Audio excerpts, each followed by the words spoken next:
Thomas Green here with Ethical Marketing Service. On the podcast today, we have Alicia Butler Pierre. Welcome, Alicia. Hi, Thomas. Thank you for having me. My pleasure. Would you like to take a moment and tell the audience a little bit about yourself and what you do? Sure. Well, in a nutshell, I scale fast-growing small companies with less pain, and I do that primarily through what I call business infrastructure. And I have a consulting business that I've had for 15 years now, where I help these fast-growing small companies do exactly that, scale with less pain and less chaos. I've done a little bit of searching around the web of, your content and everything like that. And one of the things which I thought was interesting was how you said about how businesses have a sort of organized or well-structured outward-facing appearance, but behind the scenes, it's all, as you say, chaos. Yes. Can you go into that a little bit? Sure. And I'm so glad you started off with this. Thomas, for so many of us small business owners, the emphasis is really on marketing, branding, PR, press, and rightfully so, in sales. Because obviously, if we don't have customers or clients, we won't have a business. But I make the argument of what happens when the money and the time and the effort that you have invested in those marketing and sales related activities, it actually starts to pay off. And now you have a different type of problem. Now you have more business than you may be able to handle. Let's think about the pandemic, for example. I don't know if this is the case where you live, but certainly where I live. Toilet tissue, for example, and hand sanitizer. It was difficult to find certain types of personal protective equipment because all of a sudden there's a surge in the demand for your product or service. And if you don't have that business infrastructure or the operational processes in place to facilitate that, your business still runs the risk of imploding and ultimately failing. And so I talk a lot, Thomas, as you've mentioned, about erecting this facade, whether intentionally or unintentionally. And that happens because of the marketing efforts that we engage in, because obviously we want to attract as many customers and clients as we possibly can. But does the outward image that you've built work so hard to project on the outside, does your company operate and function behind the scenes in as good a manner as it looks on the outside? So that's what I talk about quite a bit whenever I'm speaking. I've written a book about it, and I also podcast about this very topic. Well, I know you probably see lots of different, should we say, variables in complexities about what you do, but do you find that there are some common themes of people commonly get this particular thing wrong in their business? Absolutely. I can tell you by far, well, it really does fall into three categories, actually. There's the people aspect. As companies are growing very quickly, they obviously need help. Now, whether you have actual employees or you outsource that work to other people, the idea is you have to start building a team. That kind of raises the question of, do you have transparent, well-documented, succinct job descriptions? In other words, have you taken the time to actually document what these different team members should be doing once they start working with your company or for your company? The other category that I've noticed, Thomas, falls under the umbrella of processes. So once you hire people or as you add members to your team, they need to not only know what work needs to be performed, but they also need to know how to do that work. So that whatever your product or service is, you want to make sure that it is consistently delivered regardless of who is actually providing that product or service. That's where processes come into play in so many of these fast growing small companies. And I don't want to just pick on small companies because this happens to companies, honestly, of any size, but they don't take the time to actually transfer the knowledge that's in people's heads and get that onto paper. And then the third category lies in tools and technologies. Oftentimes some of us may fall victim to that shiny object syndrome where we are early adopters and we force our processes to fit a particular technology instead of the other way around, making sure the technology actually fits the work that we're doing. And so there can also be a redundancy of efforts. As you start to invest in these different technologies, they may not integrate nicely with each other or synchronize data seamlessly. And so then you have another issue on your hands. So those are usually the three main categories or buckets of where the issues that I've seen over the past 15 years, they usually fall into one or maybe all three of those categories. I'm sure there is an awful lot of people or businesses where they get a piece of tech, like a piece of software or something, and they work around the software rather than having the right piece of software for them. I'm sure that happens a lot. Mm-hmm. I may even be guilty of that one. And it's easy to do. It's very easy to do. Think about it. You might have Dropbox to store documentation. You may have a CRM to store all of your contacts. And then you may have some other solution that you use to manage and process payments. And those three tools, just as an example, they really need to be able to talk to each other, to synchronize data, to integrate the connection so that you don't have to do double entry unnecessarily. That's the whole point of having technology, right? Is to make our lives easier and more streamlined and more efficient. But what often happens, Thomas, is that we end up having to do that duplicate data entry, all because these technologies don't really play nice with each other sometimes. Does this somewhat come into your business manual, the process manual that you create for businesses? It absolutely does. And I'm glad you asked that question because I've even seen this. So sometimes I also will do work for very large companies. So this is an issue across the board, whether we're talking about a very small micro enterprise or a very large publicly traded organization. What happens is that salespeople are very good at what they do, and they can sell you on let's just take a digital technology, for example, a software.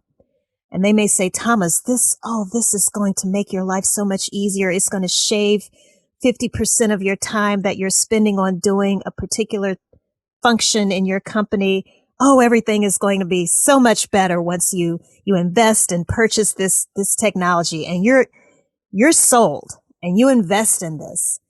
And then you realize you actually have to adapt and modify and force the way that you currently do things process-wise into using this technology. And it's not always a perfect fit. So instead of us finding technologies that streamline the way we already do things, we oftentimes invest in the technology first and then realize, oh, wait a minute, this actually is going to cause more work for us. Instead of making things more efficient, it's actually going to increase the amount of time that it takes to perform a certain task or a certain function. So is it like an operations manual that you create? Absolutely. That's exactly what it is. And something that I have been exploring even more, Thomas, is I've always been a fan of not creating bulky operations manuals. So many people don't keep the physical operations manual that we may be thinking of, from maybe just even 10, 15 years ago. So I've always been a fan of leveraging video, leveraging things that are already out there that other people may have captured. So templates, checklists. A process doesn't always necessarily have to be in the form of a traditional standard operating procedure. You can get very creative with how you capture these processes. So I've always been a fan of capturing them digitally so that they can easily be shared. especially now, with so many more people working remotely, it's even more critical that you have these processes easily accessible. The one thing that I started to really explore in 2020 are these knowledge base and wiki tools that are available to us as consumers. And these are cloud based, and it's absolutely phenomenal. And it's working so much better, in my opinion, than even something like a Dropbox or a Google Drive, for example. With these knowledge bases, in some of them, you have the ability to actually not only put your processes into these knowledge base tools, but you can also upload things like your checklists, different job aids that you may have. You may have different templates that you're using, like scripts, for example. You can also upload images. So it's such a robust and far more complete tool than even just storing documents individually on a cloud-based solution like a Dropbox. Mm. I mean, the reason why I had the question about that specifically is because I have heard many times that I should have a operations manual for the business. But Yes. my, let's say, objection, and maybe you can correct my thinking on this one, is that a load of time investment goes into it, but then someone, it doesn't get used. It sort of sits in the background. Is that false, or is there some sort of way that you can make sure that doesn't happen? So yes and no. You're correct. So in that traditional sense of having a physical operations manual, you're absolutely right. A lot of times people would take the time, effort, and energy into documenting these procedures. They may even include flowcharts and process maps, and then it would just sit on a shelf and collect dust. It would never get used. Because once people understand how to do something, it's very rare that they go back and reference those materials. However, it's a new day, Thomas. And so I'll just share with you a tool that I have been advocating pretty heavily for the past several months, and it's called Notion, notion.so. If you get a chance, I want you to check out that site. It is a knowledge base. And what you can do, let's just say, for example, if you already know your company's departments, let's say you have a marketing department, operations, HR, technology, and a legal compliance. So that's 5 departments that I've named. You can actually go into a tool like Notion, and there are others, but you can actually go into that tool. You can create what's known as a workspace that corresponds to each of your departments. And then within that, you would have all of the information that other people who help you can reference. That way they don't have to keep bugging you like, Thomas, where's your bio? I need to see your bio. I'm trying to submit you for the such and such award. Or Thomas, where's that checklist? I know you said that you wanted me to do X, but I can't find Y in order to do that. And it's going to get everyone into the habit of going into that one tool to look for all of the information that they need. So what will happen is, let's just take your marketing workspace as an example. You might have on that page within that workspace, you can actually have links to all of your social media profiles. If there are specific processes that you have for the way that you promote your podcast, you would have that information in there. If there is a script that you have to solicit guests for your podcast, you can even put that in there. It's almost like building an internal website for your own company, where you can actually link to things that you have internally within your organization as well as externally. So when you have a podcast guest and those appearances always show up in the form of YouTube videos, you can actually have within this knowledge base, you can have the name of each guest, the episode number, the title of that episode, and you can then put a link to that particular video on YouTube. That way, if there are other people on your team, and I'm just using this as an example, but if you have someone on your team that actually does most of the promotional work for you, that person would know exactly where to go to get all of the information that pertains to a particular episode, and your work is done. That's the beauty of stepping into the more modern form of what an operations manual can do for you. It is a living, breathing tool that you constantly can change and update. And because everything is online, it just makes it so much easier to quickly update things as you need to. Good answer. I like it. So definitely check that out. I will. I definitely will. What does it mean to leave it better than you found it? Okay. Oh, wow. You're asking such great questions. Thank you. That is my mantra, Thomas. And it's something that came as a result of after my first several years in business. I don't know about you, but I'm a perfectionist. And as a consultant, I would get really dismayed, especially when working with larger organizations is definitely a more prevalent issue in comparison to the smaller companies, because with smaller businesses, if I suggested something because they've paid for it and they've had to really think about whether or not to invest in my services, they are going to implement the recommendations that I may suggest. But when it comes to the larger companies, they might not always, they'll pay you, but they won't always necessarily implement the things that you may recommend.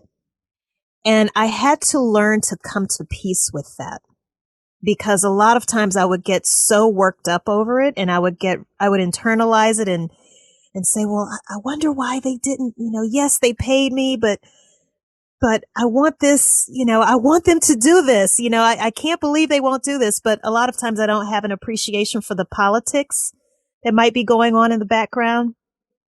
And I had to start to understand and appreciate that, you know what, Alicia, compared to what you've encountered when you first started working with a particular client versus what it looked like once you completed your work, did you at least leave it better than the way you found it?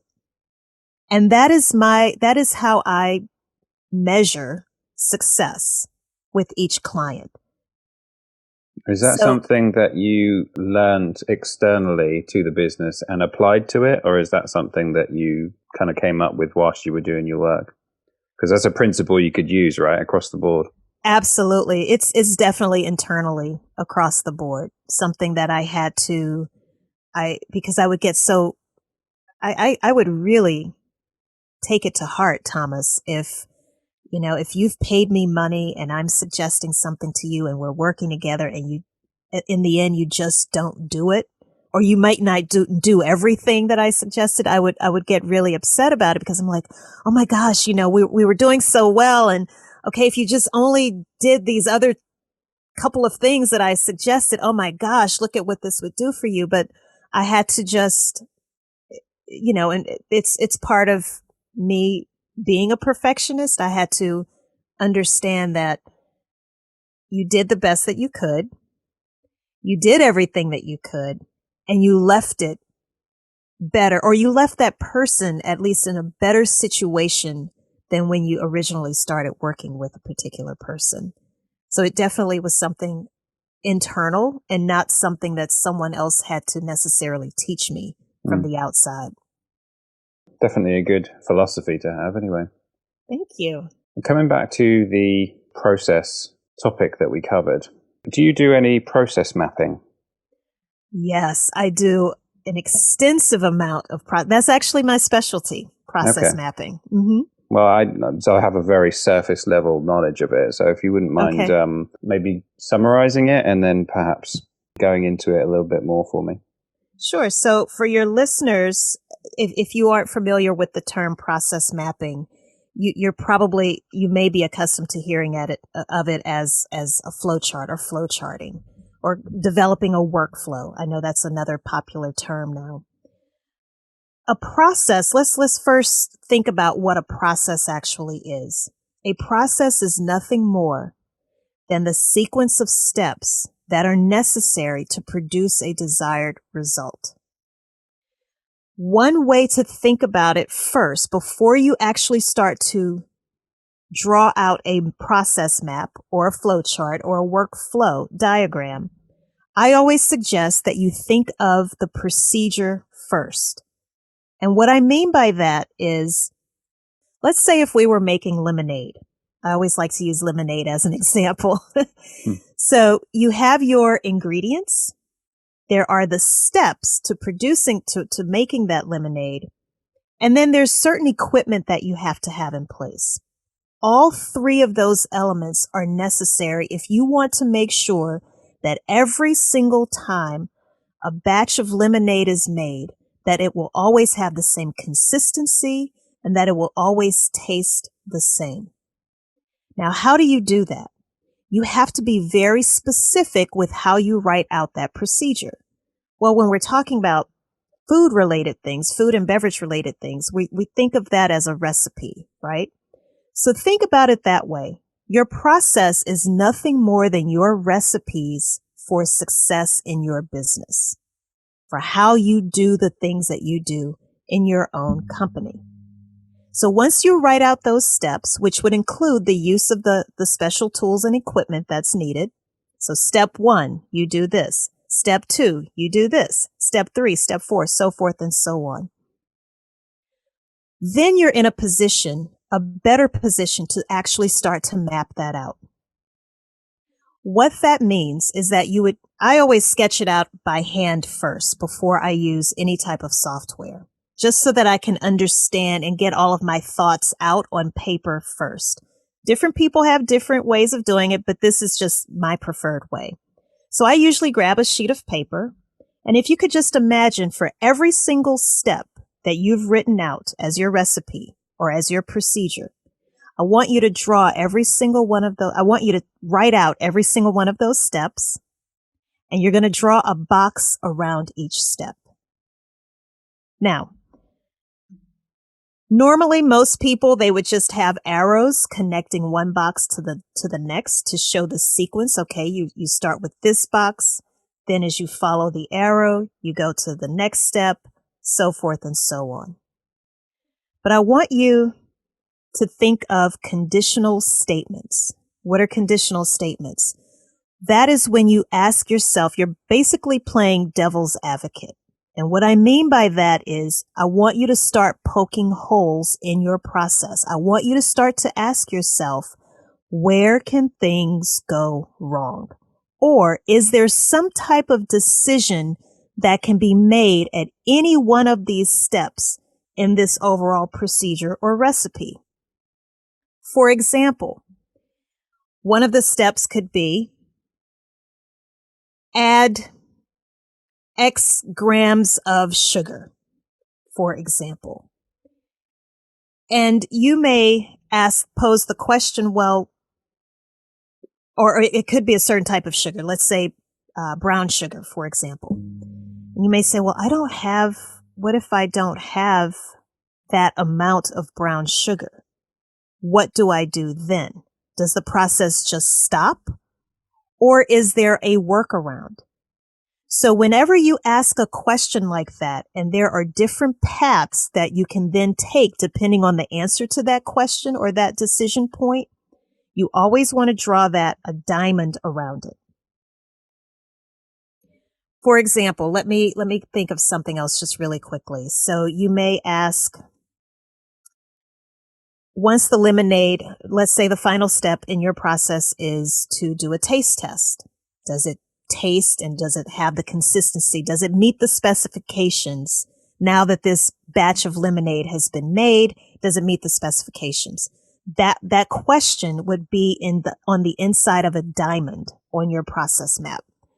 And the question would just simply be, does the lemonade meet the specifications? If the answer is yes, then you can package up your lemonade, and that might take you on to another process where you actually package and distribute your lemonade.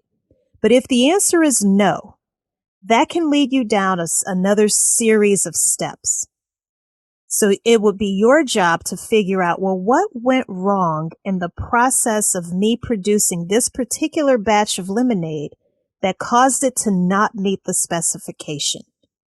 And so you would kind of type out those steps as well. This can be very rigorous, but here's the benefit of it. It gets you to thinking about what to do in the event that something goes wrong. Too often people write out processes or they map out processes and they don't take the time to think of these critical decision points. And what can happen is that people will run into issues. There will be times, it could be that you have the loss of electricity. It could be that there's some type of natural disaster. And for some reason, you can't do some of the things. You can't follow the process exactly as it's been mapped out. So when you start to think of these different decision points in terms of, well, what could make this go off course? And then you start to think through the steps that you would do to mitigate that or to prevent it in the first place. It's going to make your process that much more streamlined and that much easier to train other people.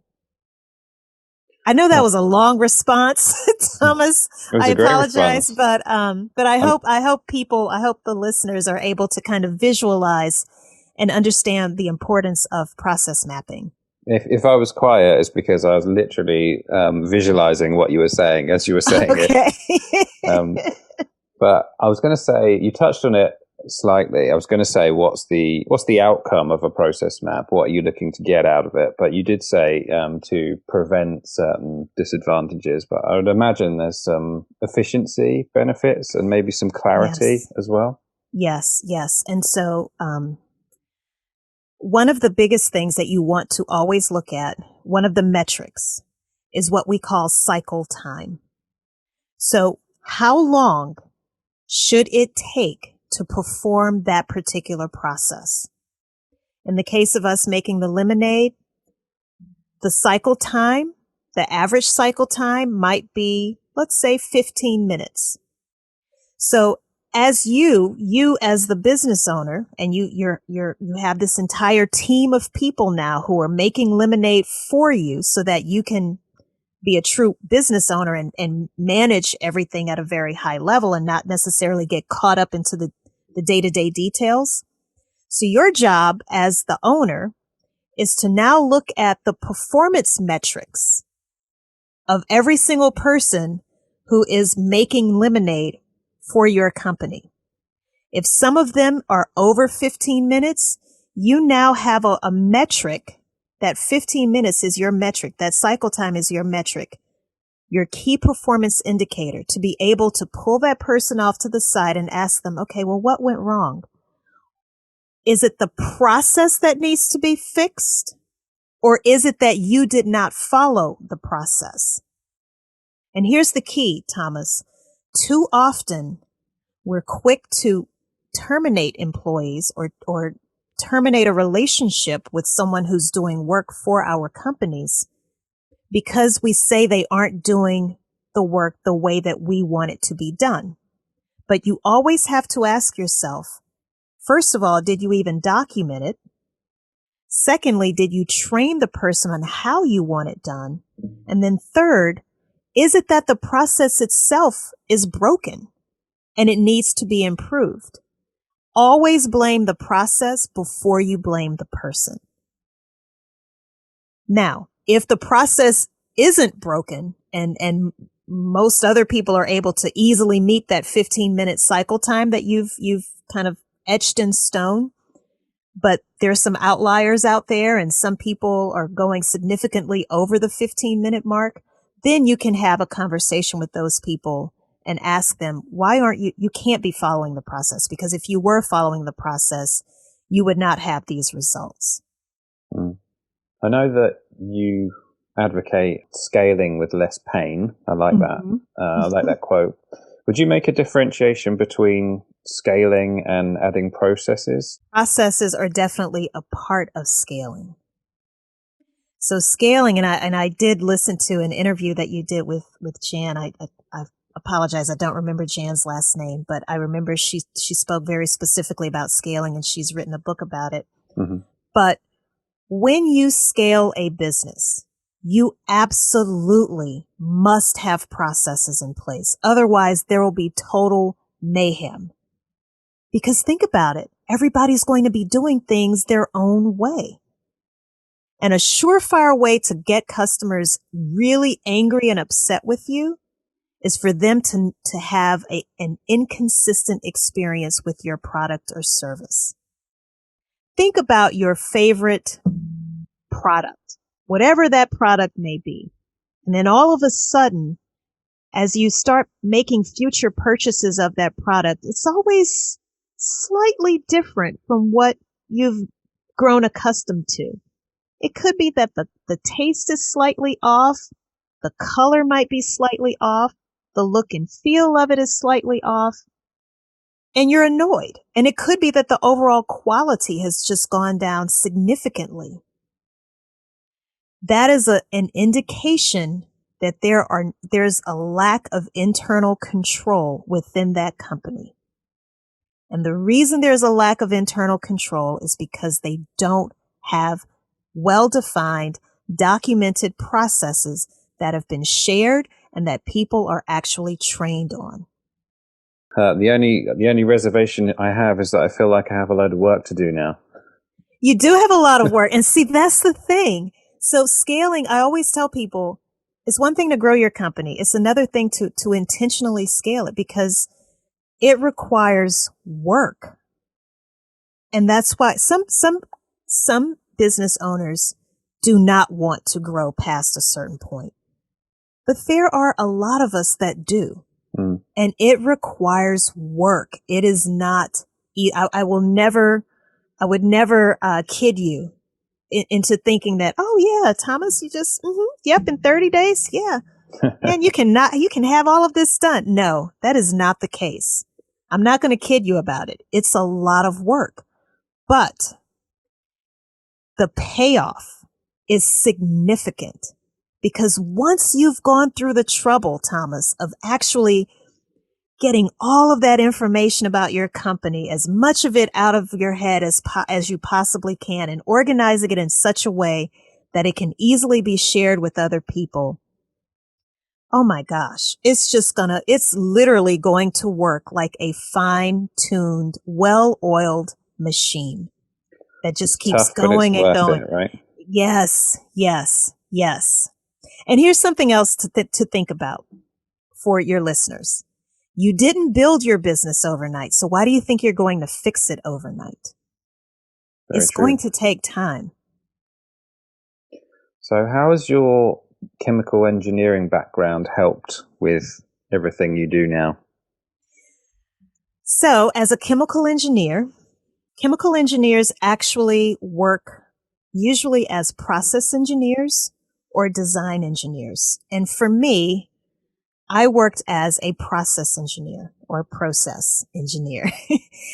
And what that means is, so going back to, and that's why I use lemonade, I think, as an example, because I've worked in oil refineries as well as chemical plants, and you are producing very large volumes of any type of product, any chemical product on a per hour basis. And as a process engineer, as a chemical engineer, that product absolutely always had to meet the specification. How did we know whether or not it met the specification? Because we had chemists on board who would actually take samples of each batch. So let's say, for example, I'll share with you, I used to make Roundup, the very toxic weed killer or herbicide. And that's a whole nother story. I always tell people, don't judge me. That was in a former life, okay, when I was making Roundup. And so what would happen, Thomas, is the part of the production process that I worked in, we would actually make the powder form of Roundup. So before surfactants and soaps and water was added to the product, it's actually a white powder. That's what Roundup looks like in its purest, rawest form. And so as each batch, and a batch could be, several hundred pounds of, or I guess, metric system, kilograms of product, again, on a per hour basis. Mm-hmm. And so someone would actually catch a sample. They would take a sample of whatever has been produced within that hour. They would then send it to a lab, and the chemists inside of that lab would actually run tests. And that's how they would determine whether or not it met the specifications. And if it didn't, they would come back to me and say, hey, chemical engineer, something went wrong in the process of producing that particular batch, and you need to figure out what it is, because we can't continue producing additional batches until you figure out the issue. And so I took that process knowledge and I just now apply that to business. So whereas before I was concerned with the manufacturing processes, I now look at processes for businesses, processes that help information and work flow as seamlessly and as efficiently as possible. Did you put some of that information in behind the facade? I know you have. I did. Yes, it is. Thank you for bringing up the book. Yes, I do talk about that. In fact, in chapter 1 of my book, I talk about my chemical engineering background and how that's also the inspiration behind the name of my company, Equilibria, because in chemistry, you're always taught that a chemical equation is not balanced until it has reached a state of equilibrium. So equilibria is the plural form of equilibrium. So the idea being to achieve balance across all aspects of your business. Very cool. And what was it like to write the book? It was hell. Really? I haven't had that response yet to that question. Oh, it wasn't fun. So here's the thing, because my book is self-published. Writing it was the easy part. Similar to podcasting, doing the actual interview is the easy part. It's it's the post-production work. So for me, my book is 294 pages. Believe it or not, Thomas, I wrote that manuscript in 7 weeks. That was the easy part, because by the time I wrote the manuscript, I had already been in business for 13 years. So I had a lot of material to draw from. The difficult part was learning the publishing process and the editing, and the fact that once you have done your job, it's really out of your hands, because once you hand your manuscript off to editors, and it has to go through several rounds of editing, and I had to educate myself about all of that, the difference between a copy editor versus a line editor, and the fact that, you may want your work turned around in less than 30 days, but they may take 4 months. And then I had to also understand and gain an appreciation of what it takes to get an index produced, having a book cover designed, having the book actually laid out. You read your manuscript so much that you can honestly become sick of your own work, believe it or not. Because with every touch point, so every single time someone has touched your manuscript, you really do need to go back and read it again, because, and I'll just share this really quickly.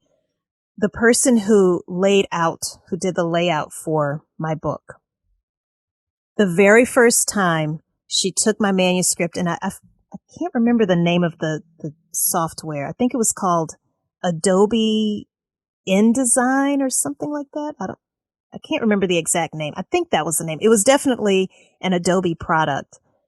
But for some reason, it removed the quotation marks around every quote throughout the entire manuscript. And I only picked that up because someone had warned me, always read your manuscript again anytime someone touches it. You always have to go back through and comb through it again. And sure enough, that was one of the things that I noticed. So yes, it was, and it still was produced in record time from what I've, heard from other people. They're like, that's still really good, because I think from the moment I wrote the manuscript to it actually being produced, it was all done within a 1 year time period, but it was unpleasant. Oh, I just like the first answer. Most people are like, it was difficult. I had this problem. I had that problem. Your answer was, it was hell. It was hell. And my left wrist has never been the same. I have an injury. Yeah. So like with anything, no pain, no gain, right? So you have to, it requires a serious investment of your time. Well done for getting it done anyway. Congratulations on being an author. Thank you. And I noticed one other term that we haven't covered, and that is correct me if I say it wrong, the Casenu Model. Oh, wow, you said it perfectly. Thank you. Well, is there anything that you think that's worthy to mention from that, which we haven't covered already? Sure. Well, just really quickly, it's the name of the framework that I developed for creating business infrastructure. And so my book talks all about how to take this framework and literally create this business infrastructure within your own company. So the book is truly a how-to. It's not just a theoretical, this is, very generically what you should do. It's very specific and very detailed through the use of stories, telling you exactly how you can put these different elements of the framework into action at your own company. When I went and done all the research, I thought there's a lot of good stuff. So anyone who is looking for this particular service, I certainly think that they should get in touch with you. I know that you have your own podcast. Do you enjoy doing that? And what's the process like? I love podcasting. I absolutely love it because I'm able to meet people all over the world that I probably otherwise would never have any type of interaction with. So I absolutely love it. And it's a win-win-win situation. It's a win for me because I get to expand my network and meet people like you and others, again, literally all over the world, because I'm in America. And then it's a win for the listeners because they actually get access to information that actually tells them how they can put this business infrastructure in place and how they can improve their own company's operations. And it's a win for the guest because that guest has a platform to share his or her knowledge and expertise and if they have something that they're selling, whatever if it's a book or if it's a course that they're selling, they have a platform where they can actually share their expertise. So I love it. I love podcasting. It's a lot of work, as you know, but I absolutely love it. You mentioned about the book, all the work is done in once it's written or once it's recorded. Do you do a lot of the editing or do you outsource that stuff? I do not. I tried that in the beginning and I started. Okay, so my processes, I realized, okay, Alicia, you should not be doing this anymore. Because I actually had, and this is embarrassing, but I actually had listeners. This was, I think around episode maybe 30 or something like that. And a couple of listeners reached out to me and they said, there's this long, awkward moment of silence in this particular episode. Is that intentional? And I had no idea. I still don't know what I did wrong in the editing process, but I reached out to a professional editor. That person fixed it, and I've been working with that person ever since. So I do not do the editing anymore. I do not trust myself with it. and I'm at a point where I have a relationship now with the editor, and we've worked out our process where we've kind of worked out a flow and a rhythm. And so he knows when to expect certain episodes, and he already knows when he needs to get it back to me. So it's been great. Sounds like I should look for that, shouldn't I? You absolutely should, Thomas. And maybe I need to get a process map as well in place. Yes. Or if nothing else, a checklist. Yeah, exactly. Have you got anything that you'd like to add that we haven't covered? I would just like to add, get serious about how your company actually operates. Again, unfortunately, this isn't a topic that we see that is normally discussed in the context of smaller companies. So that's why I'm so appreciative, Thomas, for you allowing me to come onto your podcast and talk about this topic, because so many people want to talk about the obvious things, the marketing, and again, the things that you do to attract people to your business. But what happens once they're there and, they have a bad experience? That's when the operations, how you're actually doing things behind the proverbial curtain or underneath that proverbial hood. Let's make sure that you operate as good as you look on the outside. Well, I haven't owned a company where that happened, but I have run a company where the sales were booming essentially, and the processes weren't in place, and the actual result of that is just so many unhappy clients, and just being completely awful place to, be a customer and also be a staff member as well. So it's pretty bad if you have that kind of recipe. Yes. And do you have any business goals? One of my goals is to sell. Really? Yes. Yes. Because, in true entrepreneur fashion, I have other interests and there are other things that I really want to do. So yes, I hope to be able to sell within the next 2 to 3 years. Wow. Well, I'd certainly like to hear how you get on with that goal, if that's possible. And maybe it might be justification for another episode if you're still doing them then. Yes, absolutely. Okay. Well, that sounds great. Where's the best place for people to find you? The best place is to go to my website, and that's aliciabutlerpierre.com. So ALICIABUTLERPIERRE.com. Once you get there, it's really like a hub for all of the things that I'm into. So you can find out how we can connect on social media. You can also get, it also will lead you to my podcast if you're interested in checking that out. You can also be linked to where my book is on Amazon, and really it's available anywhere you can purchase books online. And you can also get linked to my company and see kind of the consulting work that we do for these smaller companies. Okay. Well, one thing I'd like to add is I spoke to someone previously about, and his specialization, if you like, was public speaking. And one of the things he told me was about the ums and the ahs, and how he didn't say that I needed to work on it, but I knew that I needed to work on it.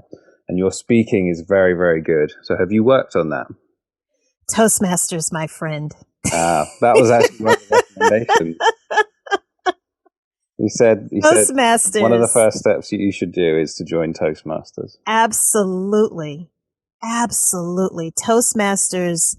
I can't, oh my gosh, we could do an entire episode just talking about Toastmasters.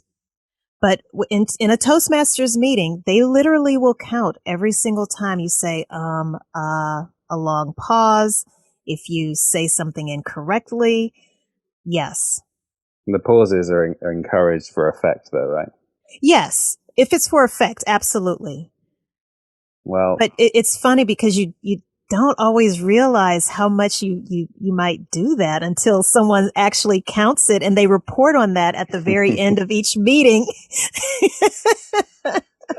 Okay, well, I'll see if I can get to the end of this podcast without doing it, because you're much better at it than me. So thank you very much for being a great guest. Oh, thank you, Thomas. I really appreciate you. You asked amazing questions. Thank you. My pleasure. And I will speak to you soon, Alicia. Thank you. All right. Bye-bye. Bye.